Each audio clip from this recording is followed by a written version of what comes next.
பண்ணக்கூடியது வெஸ்லிம் capsules. So இந்த வெஸ்லிம் கேப்சூல்ஸ்க்குமே 4 முக்கியமான மூலிகைகள் இதில் இருக்கு. ஒப்பன்ஷியா அப்படின்னா சப்பாத்தி கல்லி அப்படின்னு சொல்லி. ஸோ இந்த சப்பாத்தி கல்லி என்ன பண்ணுதுன்னா பிளட் குளுக்கோஸ் லெவல்ஸை மெயின்டைன் பண்ண ஆரம்பிக்கும். So blood glucose levels maintain ஆகுதுனாலே நமக்கு பசி எடுக்காது.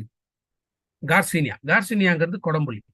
இந்த குடம்புளி நம்ம உடம்புக்குள்ள கொழுப்பை உருவாக்கக்கூடிய என்சைம்ஸை கட் பண்ணும். ஸோ ஆட்டோமேட்டிக்கா என்ன ஆகுதுன்னா அந்த மேக்சிமம் அக்யூமுலேஷன் ஆஃப் ஃபேட்டை வந்து குறைக்கிறதுக்கு இந்த கார்சினியா. கோலியஸ் அப்படிங்கிறது ஆயுர்வேதத்துல பயன்படுத்தக்கூடிய ஒரு தாவரம்.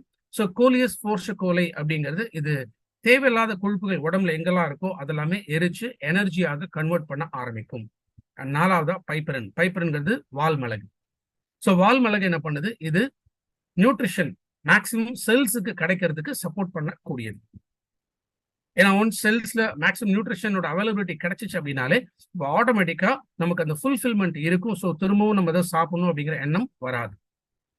வெஸ்லிம் கேப்சூல்ஸை பொறுத்த வரைக்கும் ஐடியலி இப்போ ஒரு நார்மல் வெயிட் இருக்காங்க, ஸோ அந்த வெயிட்டை வந்து மெயின்டைன் பண்ணணும் அப்படின்னா மார்னிங்ல ஒரு 1 or 2 கேப்சூல்ஸ் ரெகுலரா எடுத்துக்கலாம். ஏன்னா நம்ம வெயிட் அப்படிங்கிறது எப்போதுமே ஒரே மாதிரி இருக்குங்கிறது நம்ம சொல்ல முடியாது. சம்டைம்ஸ் நமக்கு தெரியாம நம்ம வெயிட் வந்து ஏற ஆரம்பிக்கலாம். ஸோ ஆஸ் மெயின்டெனன்ஸ் அப்படின்னு எடுக்கணும்னு விரும்புறவங்க அவங்க மார்னிங் டைம் மட்டும் எம்டி ஸ்டொமக்ல 1 or 2 கேப்சூல்ஸ் எடுத்துட்டு வரலாம். வெயிட் லாஸ் மேனேஜ்மெண்ட்ல இன்வால்வ் ஆகி இருக்கிறவங்க ஒரு உணவுக்கும் 40 நிமிஷம் முன்னாடி ஒரு கேப்சூல் எடுக்கும்.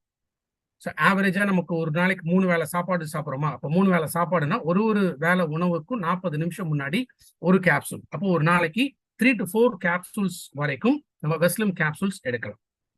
இது வெயிட் லாஸ் பண்றவங்களுக்காக.